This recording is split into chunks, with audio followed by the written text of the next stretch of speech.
there, Maureen here for Detail Church. We're continuing on in our reading music series. This is lesson 4, reading notes above and below the staff, and we're going to talk today about ledger lines. So let's get started.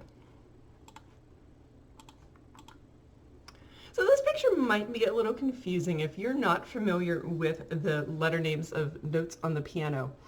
Then this picture probably doesn't mean too much to you. But most people are able to find middle C, or at least have heard of middle C.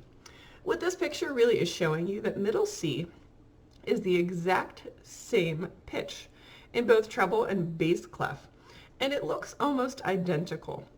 For the treble clef, it is sitting one ledger line below the staff, and for the bass clef, it is sitting one ledger line above the staff. So if we were to scoot these two clefs closer together so that those C's overlapped, we could actually have one continuous line of notes, and it would just be a smaller space in between. So that'll make a little bit more sense, hopefully, in a moment. So let's first talk about what a ledger line is. A ledger line is just a short line that we have added above or below the staff so that we can have more notes to use. At that point, you might say, why isn't the staff just have more lines and spaces? Well, the odd number of lines helps us to keep track of where we are on the staff. If you go past 5, it can be very confusing to figure out which line or space you are on. 5 is a really great number because you're either right in the middle, or you're at the top, or you're at the bottom. I think if there was a 7th line, we would all be really unhappy about reading music. So you'll see the one that this arrow is pointed at. We have a line, and our note is sitting on top of it. This note is in a space. You'll see the note in front of it, the ledger line goes through the note. That note is on the ledger line.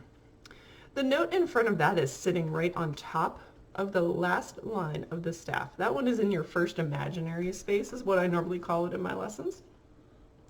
So I need you to look ahead now. Find the 5th note there. The 5th note has 2 ledger lines. One has nothing on it. Then the second one, the note, has the ledger line going through that. That would be on your 2nd ledger line. And your last one, that note is sitting on top of your 2nd ledger line. So that's just about how to read them. Let's talk about how they work within a clef. This is your bass clef. So you'll see in the picture we have middle C marked.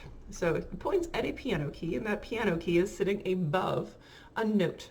That note has one ledger line going through that note, and it is sitting just one ledger line above. That is middle C.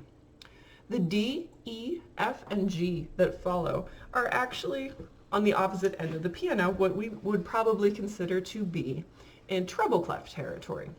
So instead of all of a sudden switching clefs, like maybe your left hand would jump up to the treble clef, or in piano reading often we will switch clefs on the same line, so you might have 2 treble clefs.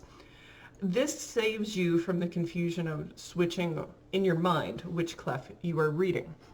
So you're able to play higher by using the ledger lines without needing to start reading in a different way. You'll also see that we've got lots of low notes. So if you look below the staff at the very beginning, we've got an A that is 3 ledger lines down. It is sitting on that 3rd one. It goes right through it. The B is sitting right below the 2nd ledger line. The C is sitting with that 2nd ledger line going through it. The D is sitting right below the 1st, and your E is on that 1st one with it going through it. Your F happens right before that 1st line. So remember, this is bass clef. So we've got great big dragons fly around. So that G is your very first staff line. So what happens before that is an F. So the note sitting right below that is F. So we just continue going through the musical alphabet as we add these ledger lines. And you'll see that repeated here. This is the treble clef. So you'll see your middle C is now at the beginning of this example. It's actually the 3rd pitch.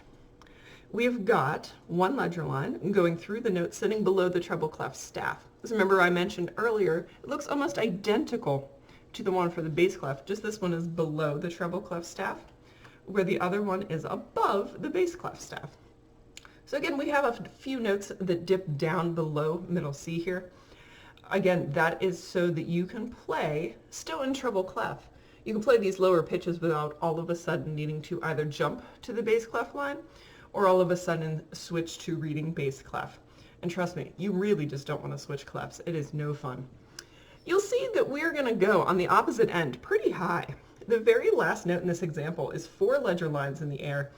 It is a G. That 4th ledger line is going through it. 4 ledger lines up is really uncomfortable because you are now looking at 9 lines of staff and you're trying to very quickly, in your mind, count how many are there and remember what note that is. I'm very comfortable up to 3. I know a lot of musicians are comfortable up to 3. 4 is probably where it starts to get a little bit sketchy because it's just so many lines to try to read. So don't be intimidated by that. Normally that's when the music will switch and it will just tell you to read something in a more reasonable place, but play it 1 octave higher. And that's a symbol we'll talk about at a different time. So let's practice. We were just looking at our treble clef. Remember, your lines are every good boy does fine, which is E, G, B, D, F. And your spaces spell face, F, A, C, E. And remember, all of those start at the bottom and work their way to the top. So with that knowledge, let's see if we can fill in the letter names for these pitches. Your very first note there is middle C. Go ahead and take a minute on your own and fill in what you think those might be.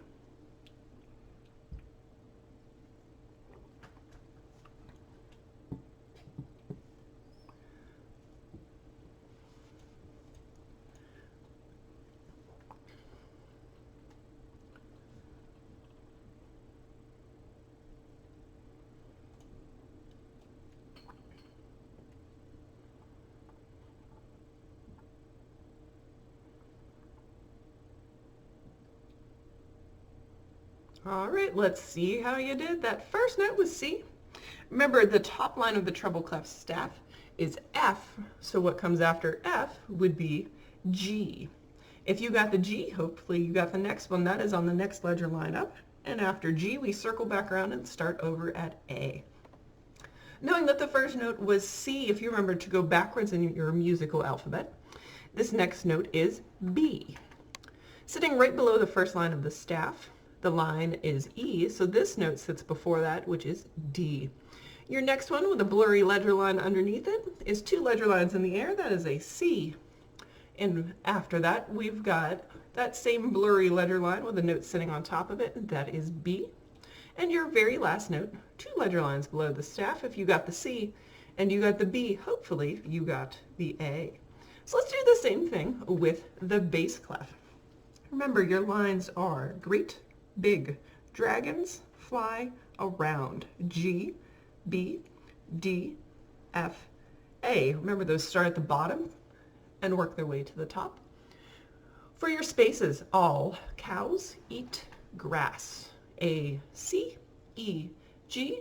Again, working your way from the bottom to the top. So this one jumps around a little bit more, so try your best on this one. That very first note there is a D.